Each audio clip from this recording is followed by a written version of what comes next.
Good morning, good afternoon, and good evening, everybody. Good I'm morning, Pekka, good CEO afternoon, and and founder good of evening, UNITT. everybody. I'm in Good Helsinki, morning, Finland, Pekka. I'm joined today by my colleagues Mikko Ville, our CTO, who's in Madeira, Portugal, and Jussi, our Chief Operating Officer, and he's in south of Spain. We are also joined by Yuke, who is the man behind the scenes.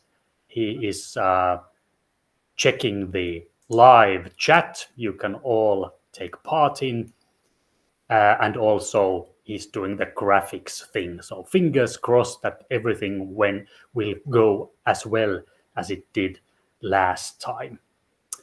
So I thought that maybe we should start by a little status update, what's happening in UNITT, and go from there on. So the last 3 weeks have been a very serious beta testing with the UNITT tokenized messaging decentralized application dApp beta version, which is running on Cadena's testnet. During these weeks, we've been onboarding about 50 test users who have tried out all the different features and functionalities of the application. And most of them, and thanks for everybody who's submitted the user acceptance survey. So we've got at least 30, maybe a little bit more results from those beta testers. So originally, when we started to plan the beta, the idea was to open it up for a very large group of people, but we were a little bit, let's say, unprepared that when we told that we are going to have a beta and we did a web page for it, we were suddenly flooded by huge amount of scammers from distant parts of the world. So my inbox was filled with about 7,000 beta testers, supposed beta testers, who of course were mostly fakes. So we basically started the process from beginning and invited members of the Cadena community and people we've been talking about, and in that way the beta on testnet has been quite invitational process. But I think that we've got what we were aiming to get from the beta testing part of our project, and now we have some results also. So maybe Jussi, you could talk us through the user acceptance testing we did during the last 3 weeks. Yeah, certainly. Thank you, Pekka. And yes, indeed. So basically during this process, when we launched the beta testing, there were people obviously providing us feedback in real time as things happened, as and when they experienced, a lot of suggestions, very useful feedback as well. But then we also did a more formal, just to kind of like get basically everything on the on the same sort of a baseline, to get like a more formal questionnaire. And what I'll just going to do is a little bit take you through a part of that sort of results, just to kind of like give you an idea of all of that. But before that, just to kind of go back to sort of remind of what the elements in the current beta version is. So this is slightly different. We will be adding more as and when we get to the MVP stage and to the live stage.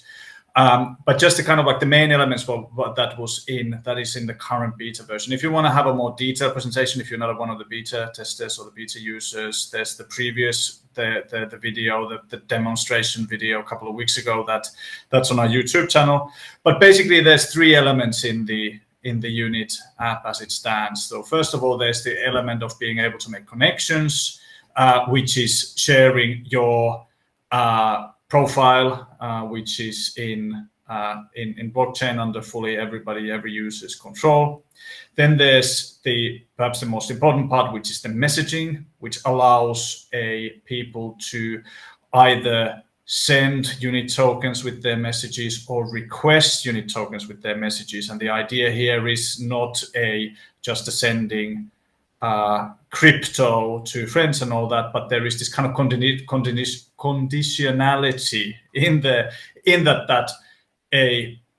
if you want to read my latest blog post, for instance, or like my latest newsletter or something like that, you have to pay me in order to do that. Or if I really want to have your interest, I say like, okay, if you read my advertising newsletter, I will pay you to do so.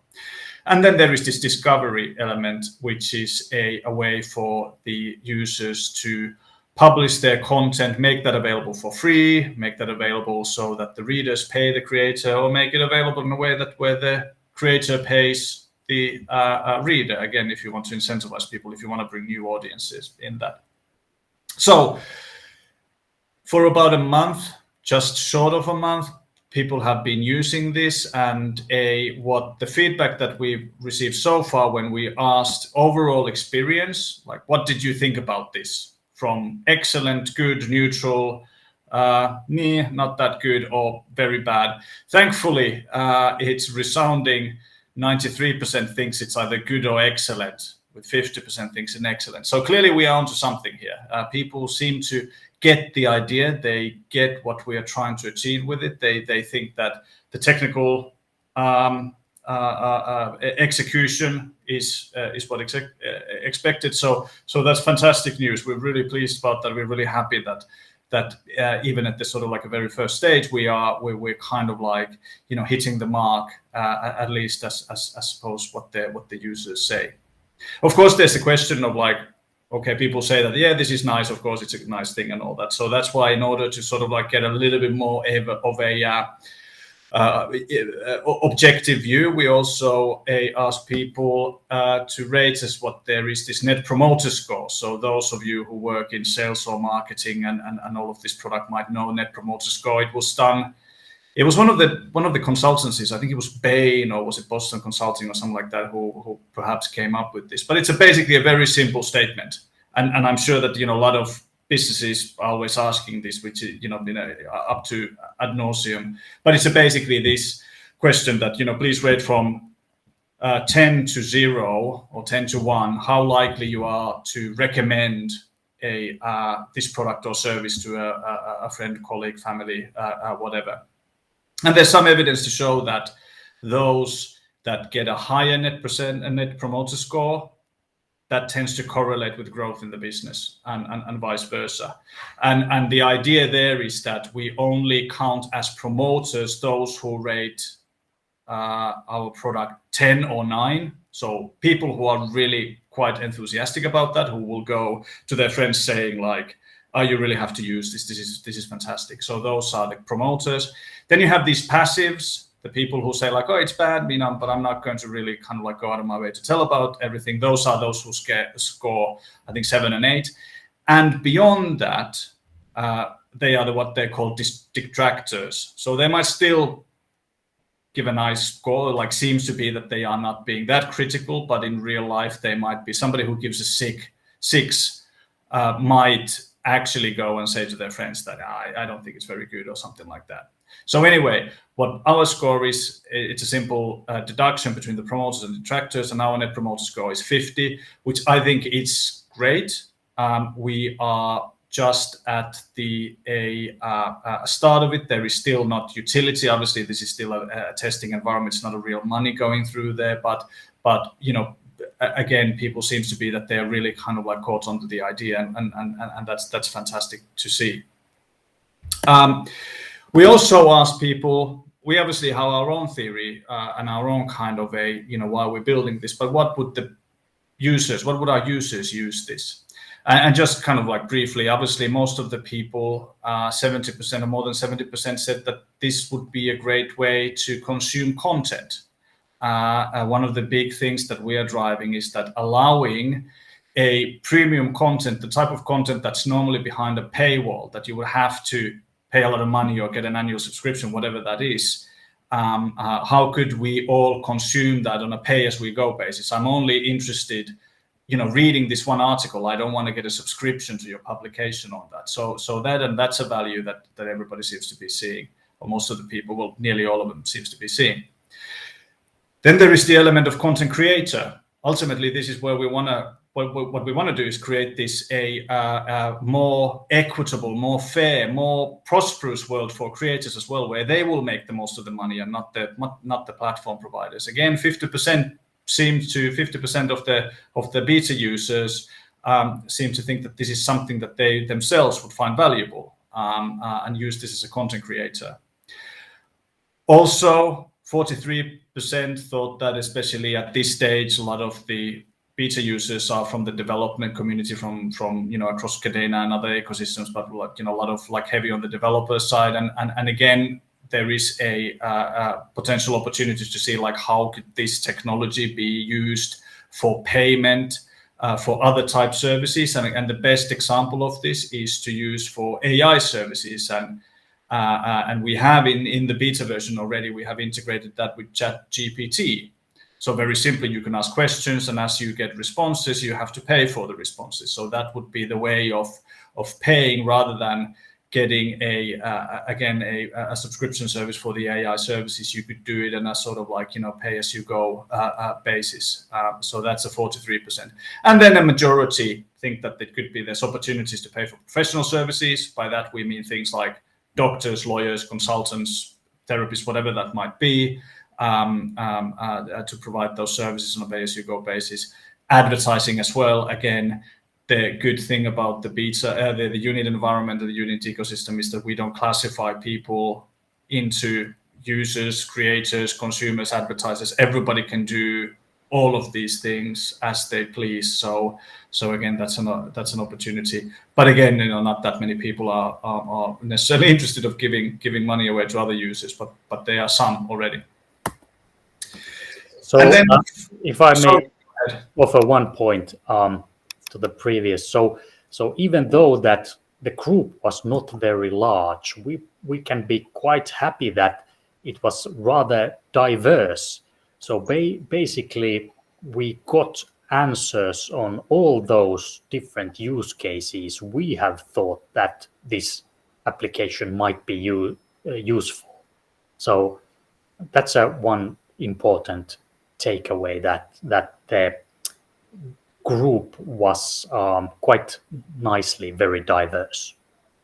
Yeah, and seems to sort of resonate and on the same wavelength in terms of the opportunities that what we're doing. This is not just for messaging, not to replace other messaging apps, but this can do much more in terms of opportunities for monetization, opportunities to drive a business, and get your word or your content out there more widely. And then of course big part of this, and what of course matters to us, is that what our users would like to see more. Like this is now being tested, real users using it as real as they can, dealing in a sort of test net environment. So what is it that they actually find that could be useful? What is it that they want to make it better and increase the likelihood of adoption for them, and increase the utility that they would get from them. Couple of these things, like emojis, reactions to messages. I guess that there is that sort of an element of we do provide the instant messaging, so the experience have to mirror that's within the existing platforms, and of course in a decentralized environment that doesn't come without challenges. But I think we are in a very good way over there, and of course we understand that we do need to meet that level of expectation. So working on it, and Mikko Ville will be talking about some of these things that we're working later on. Improving search for discovery. So within the discovery, this is the way of publishing and making your content available for wider user bases. definitely things that we can do in terms of improving the search for that. There's some of the listed here as well related, such as searching content by topics, allowing ability to follow a certain contacts or individuals in there, that every time they publish something, or if there's a new content published on certain areas, that could be that find out just to something that it becomes a little bit easier to find the content. And of course, again, these are the sort of sounds really simple statements as such, but to some extent, again, when we're talking about decentralized environment, it becomes a little bit, we've come unaccustomed to a way of these platforms offering content for us, and that is run by algorithms, that is run by the data that they know that, okay, you read this content, maybe you're interested in this content as well.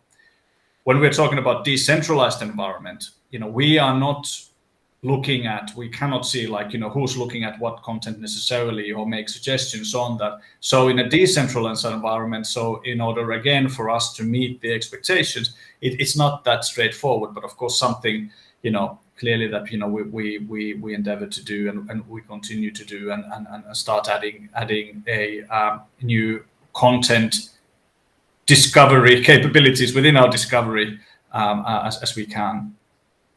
When it comes to the messaging side, things like group chat, which is again something that in the current beta version, what we have is we have this broadcast, or what we call the list function, where you can actually send messages to a wide, you can send to all of your contacts, or you can choose the contacts. And this is again in mind keeping those who find most value out of the UNITT app, such as, let's say you are a content creator, let's say you are a blogger, you have your newsletter. How can you convert your followers from other platforms into UNITT? You can then send them as if you were sending one-to-one message, or like an email, newsletter, whatever that might be, but that would then be delivered through UNITT, which then means that as and when your followers open and read what you've sent them, you can get paid that way. So that's what which is there already. That's a definitely critical part of the MVP. This is how why people will start to use UNITT. But of course, group chat is again something which is expected. And again, in the future, we can perhaps add all sorts of different other kind of monetization mechanisms there as well. And then tools for creators, things like providing more information about who reads how much money you make, and all of those. It's a data that we have, or data that can be from public blockchain. It can be to some extent be able to be retrieved, but of course that needs that user interface and all that tooling and so forth. So those are the kind of the user suggestions that came from the UAT beta testing feedback. I don't know if anybody of my colleagues have anything further to sort of add to that until we move on. Well, I could add maybe a couple of points. First of all, when we started the project, we thought a lot about the feature set we wanted to achieve. And to be honest, we set quite an ambitious plan to make it quite feature rich. And the little bit sort of unfair thing for developers in the decentralized Web3 space now is that users have gotten used to the very feature-rich applications that are already in place in the centralized world, so the platform world. If we think, for example, messaging applications, when they started way back a lot of time ago, they were quite rudimentary. For example, WhatsApp was basically like an SMS text messaging. But during all these years, they've added a layer of features after features after features, and people have gotten used to that. Okay, I need to have emojis and sophisticated reply functions and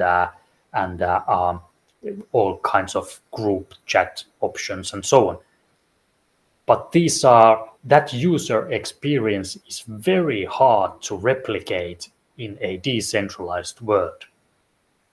We took that mission to us and started to do as much as we could, taking into regard the limitation of the decentralized world.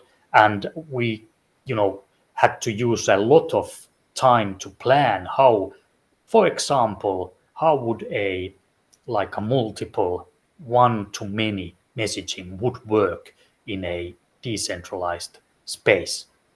So our feature set was quite ambitious, and that has taken quite a lot of time to develop. And even after this, we can see that people still accept a little bit more. So features that they have learned to use and like in the current messaging applications, they are expecting from our product too. And now that's the challenge, that we just have to do most of those things as well as we can. So this is a sort of a challenge, and we've had to make some decisions. What is the sort of minimum viable product feature set to go forward to the actual live service, and asking a lot of people to try it and join.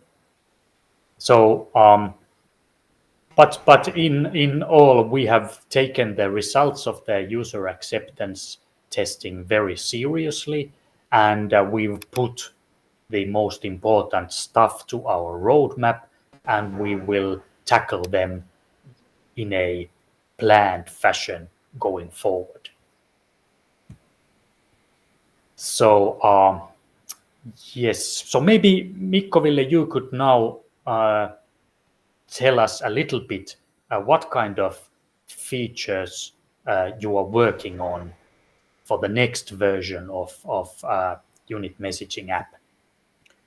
Yeah, sure. Thanks. So for the next release, which is going to be available for the current beta users, we have already implemented, for example, emojis, which you mentioned, reactions, which people expect. You want to have the sort of the basic feature set of instant messaging apps, so it feels familiar. Of course, in our case, we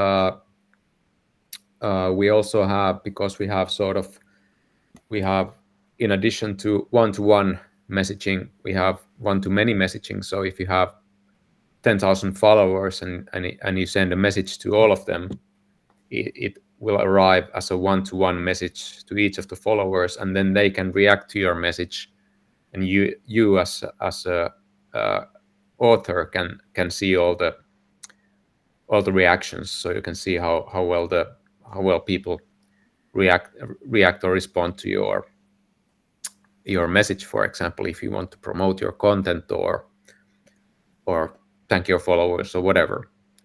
So that's a bit different from your regular one-to-one or group messaging reactions. And then we also, as was mentioned, we are working on a group chat. So essentially, we already have the broadcast feature, which is from a content author that people follow to a large number of followers, one-to-many.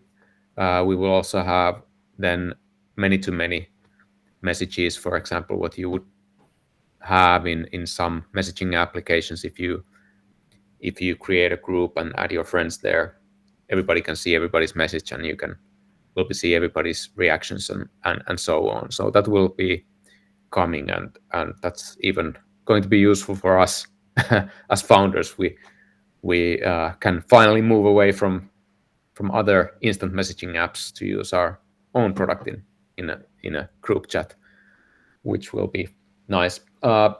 Then we are also working on currently in-app purchases, so you will be able to buy UNITT tokens directly from the app via Google Pay and Apple Pay, and that's relatively straightforward. We're building that. Related to that, we will have a transaction history, so you will be able to monitor your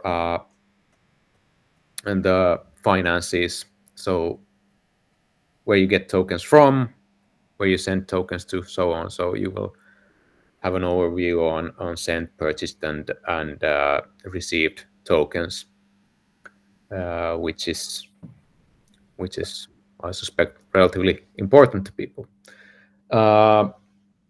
We will, and this was a requested feature, we will have a possibility to follow authors. So if you are in discovery in the application and you find content that you enjoy, you will be able to see other contents published by that author, and you will be able to follow that author, so you will get notified whenever new content is published by that author. Also, the content author will be able to contact you or all of their followers via UNITT. Having, as we are a very privacy oriented company, you will see who you're following, but the content author will not be able to identify you as an individual. So they will only see that so and so many people are following you, since we don't want to reveal everybody's identity. That's one of the things we find important. And yeah, those are the things we are working on actively currently, and those are the things we will be rolling out to beta testers in the coming weeks, and those will be available in the MVP, the actual production version then. And of course, we have like plenty of stuff in the ready for pipeline already planned, just waiting to be designed and implemented. And there's some like bigger features, some smaller features, but those for sure will be coming. So there will be plenty of work for us, and a lot of features that will sort of, I think, not only we will be sort of on par with other instant messaging apps in terms of features, but we will be also launching features that will make us unique, since in terms of like what you can do with instant messaging app today.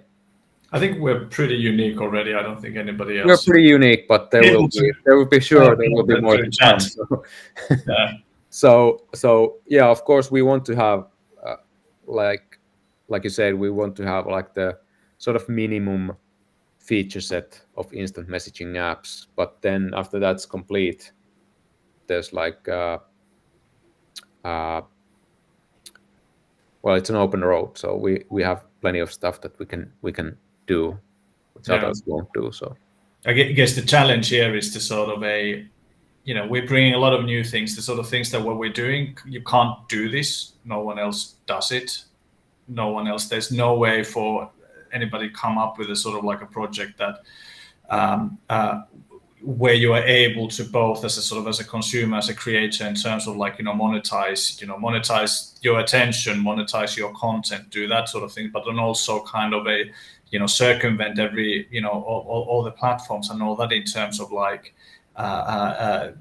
consuming content or consuming advertising or not consuming advertising, all of that. But I guess it's a sort of like the balance, which is like, how do you, when you're doing a messaging kind of application, when people expect that to work in the same way as a WhatsApp or a Signal or whatever. Yeah, so, that sort of thing. So it's a kind of, even though that's Yeah. not necessarily that's not the killer app. Is the sort of, our killer app is that we are as good as WhatsApp. That's Yes, and also like as we're building on decentralized platform, it has its technical challenges, but it also has its opportunities and possibilities.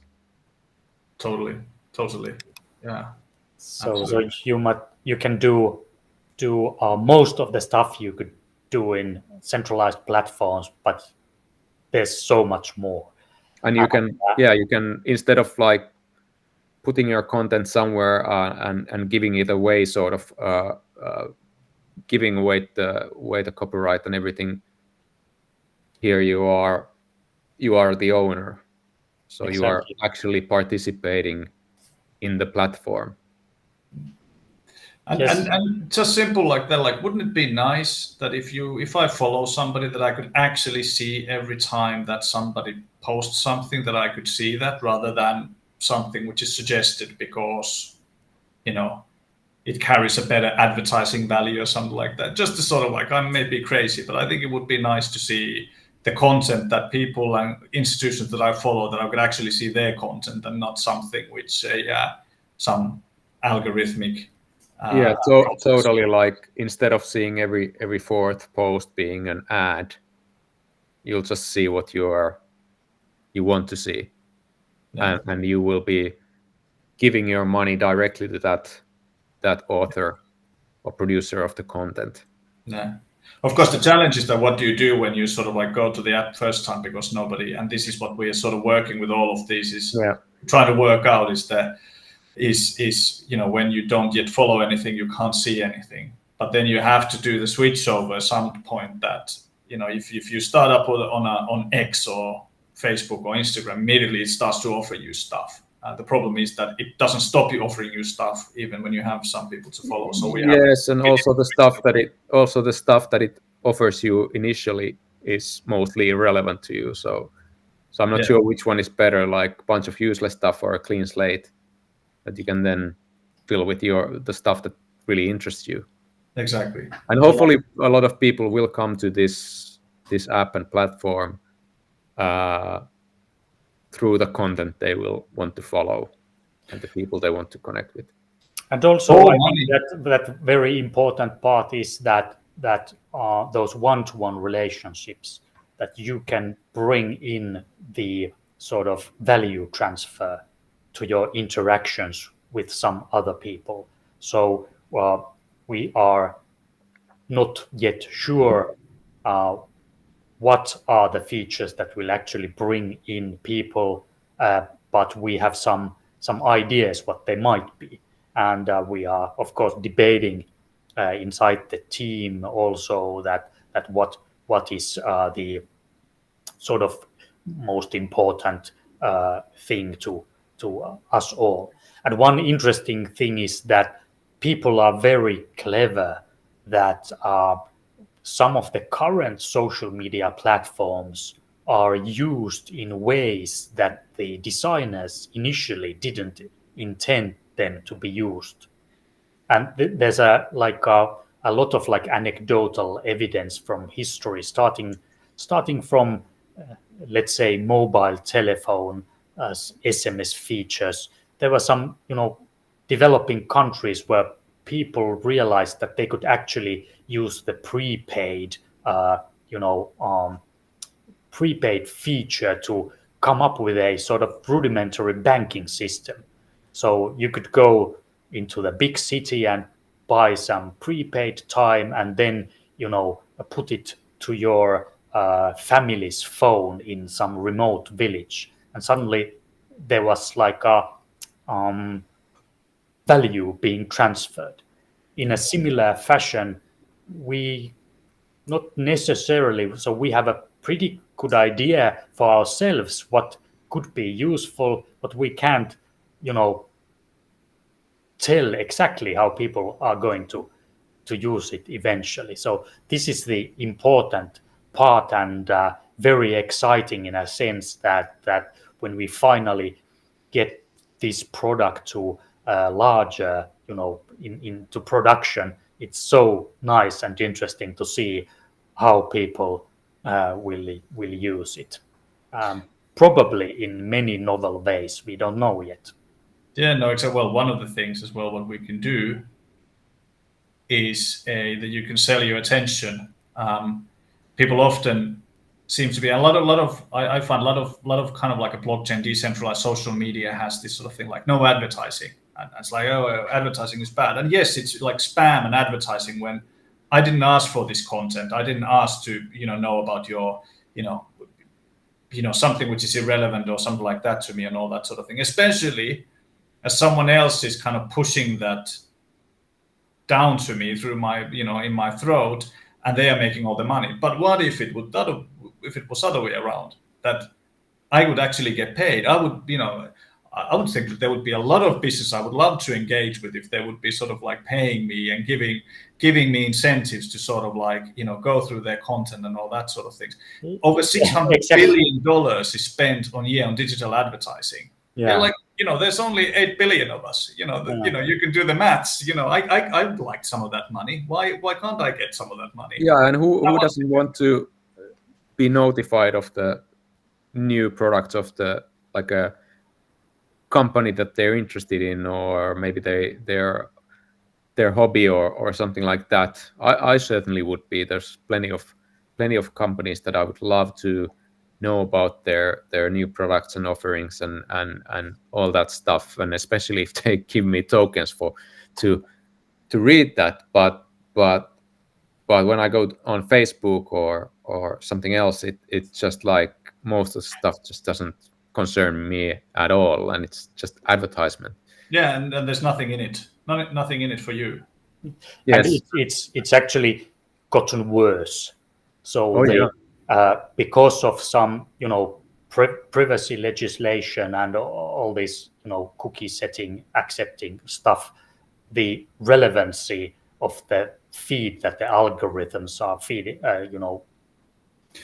sending us are not very relevant at the moment, and it's getting worse. Have you noticed, like I bet that I've noticed here, is that YouTube is pushing a hell of a lot more ads to you now what they used to?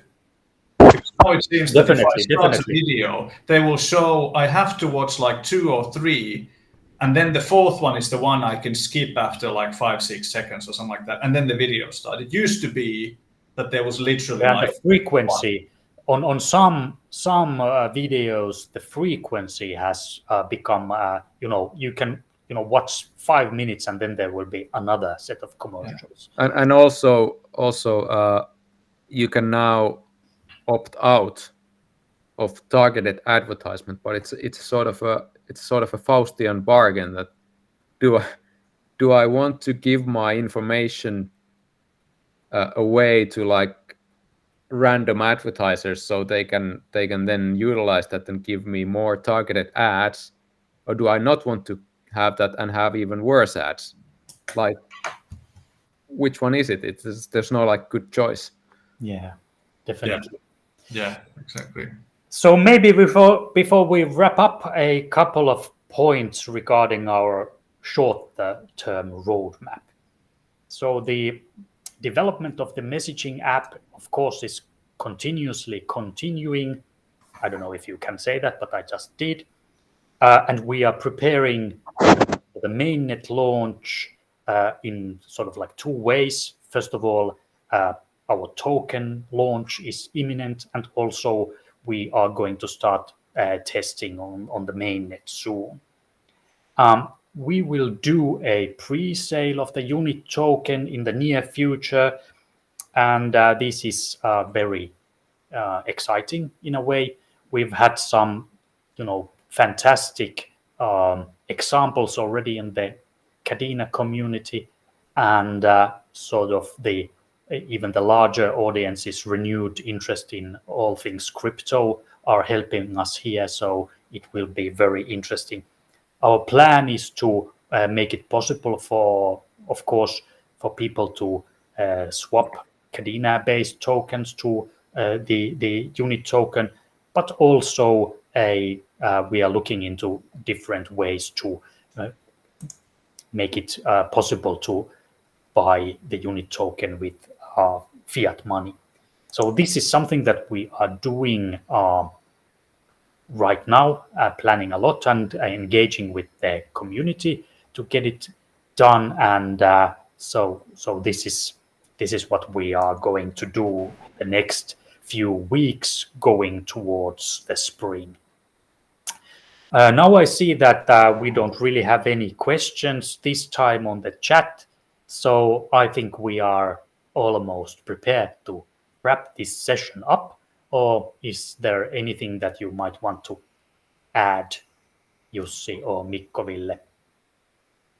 I don't have anything to add. Like you said, I think it's a sort of it's great, interesting time. There's a lot of great tokens. We just had the Heron a token launch in the Cadena community this week, which has been a fantastic success, it seems. I think there's a kind of a renewed excitement coming through across the whole crypto sector. I think it would be really good to sort of be part of that momentum and that build up. It sort of it feels good, and the feedback that we're getting is great. I think it's a sort of it's a great feeling going into remainder of this month. Yeah, also same thing, that congratulations to all the builders, Cadena builders, and thank you again to all the beta testers who have been very helpful in their feedback. Absolutely. Okay, so this is it for this time. Thanks for everyone who tuned in. Thank you, Jussi. Thank you, Mikko Ville, and thank you, Juke, behind the scenes. And we'll be meeting you again soon. Have a nice one. Bye-bye.